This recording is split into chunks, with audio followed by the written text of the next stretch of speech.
सध्या पतंगबाजी करताना बऱ्याच ठिकाणी पतंग उडवताना नायलॉन मांजाचा वापर केला जातो आहे. नायलॉन मांजा हा प्रतिबंधित आहे.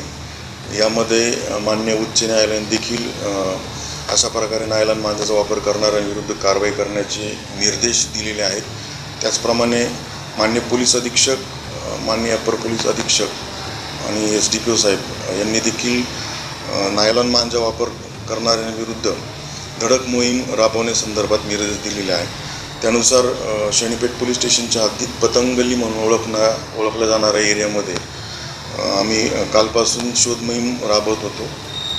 ती सदर मोहीम राबवताना गोपनीय माहिती अशी मिळाली की 2 इसम हे पतंग गल्लीच्या बाजूला असलेल्या बेंडाळे चौकाच्या आणि पांजरपोल चौकाच्या दरम्यान नायलॉन मांजाची चोरटी विक्री करत असल्याची माहिती मिळाली.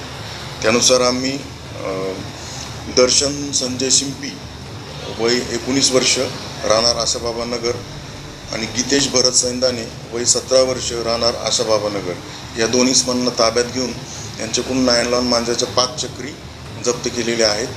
त्या अनुषंगाने पोलीस स्टेशनला गुन्हा दाखल करण्यात आलेला असून पुढील तपास सुरू आहे.